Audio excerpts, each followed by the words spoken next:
The first bad decision I have, and this is incredibly specific. This is this is not Nice. just this is not about an album. This goes down to not just a song. This goes down to the video for a song. Okay. I'm talking about Gene Simmons' appearance in the Tears Are Falling video. I like. This, Why just Gene? the Yeah. rest of the guys at least had a passable chance at looking okay with that look. Right. You know, But- I. Go ahead. But this Gene Simmons looks like a complete abomination in this video. And it's the funniest part of it is he's dressed up like freaking B. Arthur, but what's worse than that is like for a couple of years going into that video, he was wearing wigs and trying to look, cool with his wig on. Right. So He looked better with his but wig. then so for this video though, they're like, we're gonna dress you up in sequin gowns, and he goes, I know what I'll do. I'll not wear the wig this time. And he actually has a complete receding hairline, and he looks like Andre the Giant wearing B. Arthur's clothes.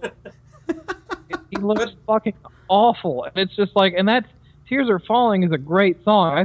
I honestly think that video could have been a big hit, but it's Gene's freaking fault for looking the way he does in the video, and it ruined it. Oh no, Yeah. I completely agree with that. The thing that's entertaining to me about the whole Asylum period is the fact that one of the greatest things that pulled me in big time was when I owned the Exposed video. But every single one of those videos, like I would watch it, I'd be like, great stuff, funny stuff. I love all these guys are hamming it up. Love this, love the old clips. Oh fuck, here's another Asylum video. And I would just fast forward through them, and they look like they filmed them all on the same day, on the same studio. There's there's no difference between the Who Wants to Be Lonely video. It was shot in a shower. Okay. They did film them all on the same day by the same director. They filmed them all in England. All in England because they could save money on the taxes. Cheap bastards. So David Mallet was the director. Wow. You So know, you even a knew guy that. who considered himself an insider tried to tell me this dirt on Kiss, and this was the dirt that on the Revenge album, they did not own the leather trench coats. They rented them. Like, really, that's your big frickin' dirt? Anyway. It's called wardrobe. They do that. Let me know when it's my time to chime in on this goddamn point, Chris. Yeah, go ahead. Yeah, do your opinion on it too. I completely agree, and I second, third, and 10th. That thing. What he just said. What do you mean you agree? Terrible, I mean, it's like I agree. He should have taken one for the team. He should have been the same thing where how they put John Popper in the dark. All right, well, the only thing I'll say is that, like, volcano. Yeah, it's just okay. The volcano and Paul Stanley's gloves ruined the video, and maybe that third kick drum that Eric Carr had. Those are the three things that ruined it probably for anybody. Also, I don't know, Tears Are Falling is an okay song, but love it. It's not a timeless. It wasn't like a song that was bound to be a bigger hit than it was, I don't think. But I'm pretty sure that Gene just stepped off of the film shoot for Never Too Young to Die and just walked into that. So I think he was still in. They were filming the same place. The she-mail thing or whatever that is. Yeah. I think video-wise, they peaked at Heaven's on Fire, by the way. You might be right. I literally think that's a great video. That was the last one they did that when you think of the time it was done and how it looked and how it compared to everything else they were competing against, that was their peak. Everything else they did was always lagging behind everything else. Yeah, I'll give you that. Kind of creepy watching it now, though. It is a little weird, but only because Mark St. John's dead. That's why it's creepy. No, I don't know why it's creepy. Half the band is dead in that video. I guess you're right. Yeah. Oh man. You're gonna fucking bring us down. Yeah, Jesus, Chris, come on. This is supposed to be a lighthearted show. We talk about everything from Papa John's pizza to fedoras. And all kinds of irrelevant shit in the last episode. So, just keep it light. All right, Baco, what do you got? Well, I think my the biggest mistake, if you were asked to ask me, which I think you are, Kiss was always a visual band, and it seemed like the moment the MTV music video thing kind of took off, they pretty much got... Guys, I gotta take a piss, but keep going, okay? No edits. Okay. All right, keep rolling. Okay, they pretty much just continually underwhelmed visually. So as a visual band. No, I don't know that I agree with I agree with you on this because, well, I don't know. I thought they put forth a good video with "I Love It Loud," and that was they were ignored when that came out. I mean, I remember Yes, definitely that one. But that one like that video should have been a huge video, but you could tell the MTV at the time was like, nope, we're hitching our wagon to British bands and new wave stuff. that They was didn't want. largely tied into the wreckage of the Elder, though I think, You're probably right, and that was and also Kiss being 10 years old at the time. yeah. But I mean, other than the Asylum videos and the Crazy Nights videos, I don't know. I think everything they put out was competitive with what was out. They got decent directors to do their stuff. Oh I no, don't. yeah, I mean, sure, competitive, but like they were never like vanguards in the industry. They could have really taken more advantage of it.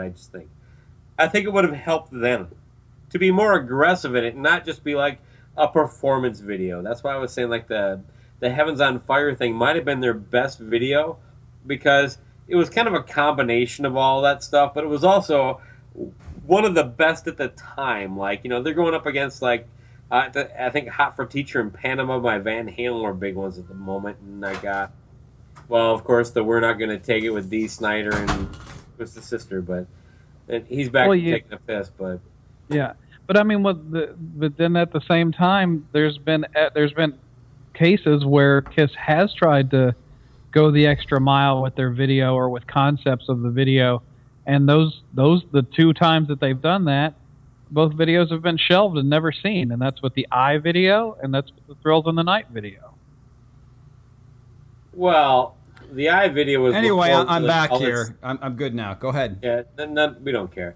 The Eye video was before, like any real visual medium was going on, and the Thrills in the Night video. What do you mean nobody's seen it? They filmed the concept version of that video where the whole band is dressed in suits and ties and working in an office building. And it was so bad that Paul Stanley himself was like, no one will ever see this, and they shelved it. Well, that sounds like Paul Stanley's fault, not mine. Sounds like the Folgers commercial. Oh, well, It does. I just think they could have been more creative. I think the reason they didn't, and I hate to say this because I'm talking about my favorite band, is because they weren't more creative. They're just not. No, they weren't. I mean, This look, was look not at- an area they were comfortable with. They just couldn't really grasp it. It was new, and they were old, and they were trying to stay current. And But the thing about that, though, is that doesn't make sense. But that's everything, though, as far as the visual goes. Like, here's the thing that mystifies me. So, who's the director of all those, like, Motley Crue, like the Wild Side video, which I watched 6 million times when I was a kid and thought was awesome as how it was shown, their live show. Who's the director? seriously, I mean, do you really know this, Chris? the director of Wildside? No, there's like a guy that always does the concert type videos. Oh, you thought Marty Callner?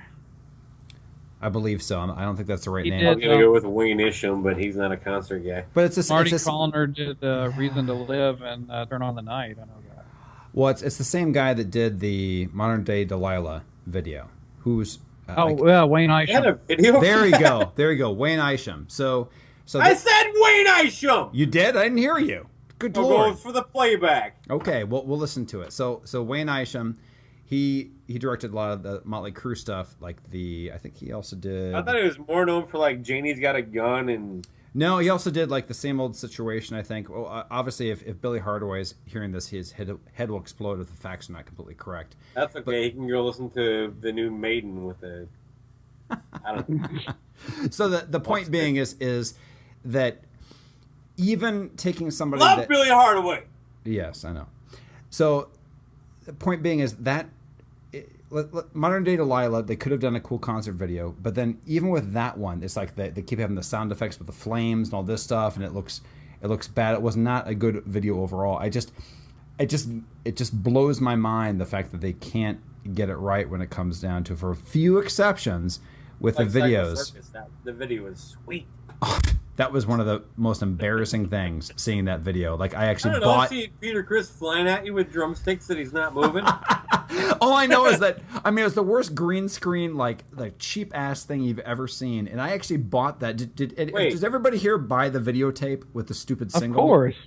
Okay. Of course. And then you took it home. You mean only once? I mean, no, I bought it more than once. Oh my god! So then you take it home, you put on the 3D glasses, and it's just horrible. First off, you're sitting there like, what the fuck is wrong with me? Okay, first of all, you're blaming Kiss for cathode ray tube technology. That's bullshit, man. I don't care. It doesn't matter if it was bad or not. As far as the 3D How about part, the whole video 3D was bad. tour? What a dumb idea that was. Like, you're actually there. It's literally 3D. And you have us putting on 3D glasses to watch it. And the best part is when you look around the crowd and everybody's wearing them. You're like, what is going on? The best part is like nerds like me wouldn't bend them, so I just held them flat to my face during the whole time because I didn't want to break them. I wanted them. Oh yeah, I've got mine in a scrapbook with some pieces of confetti from the show. Yeah, I had mine for a while, and then I finally tossed them. I'm like, why do I have these? Quitter. Yeah, I guess so. But I remember looking at the TV screen going, I think that's 3D. But weren't you like when they did that? You're like, seriously, this is what they've given me? Is this thing? Like, it's not one. Here's the whole thing. Like, obviously the band watches the videos at some point before they're released. Like, did all four of them sit there and be like, fuck yeah, this kind of is like the new Black Sabbath like commercial, like. Oh my lord, that's terrible. Have you seen that, Chris? What is it? Black Sabbath commercial? It's the tour, the final tour. It's the final tour announcement, and it looks like somebody made it on a PC in 2000 with like terrible graphics, and it's just, and listening to the voice, you'd probably mistake it for a monster truck rally. It's really embarrassing. You should watch it. Sunday, You'll like it. Sunday. It really is. Yeah, it's like the last. This the Sunday, end. Sunday. It's really bad. But anyway, I'm just amazed when these things actually get out, because at some point there should be somebody sitting down that goes, Kitty? "This is awful." What'd you say, Baco? Oh, it's my little cat's here. Yeah, all right. I see cat pictures all the time from this guy. Ow! Jesus! What's going on? What the fuck? Ow! He just fucking attacked me! Okay. What? So that was when you make fun of Peter Chris. Don't edit this out! Oh, that's the Peter Chris joke? Okay. Okay, listen. We're not editing. Like I said, we're pushing through. No edits. So, are you done with your rant, Baco? Jesus.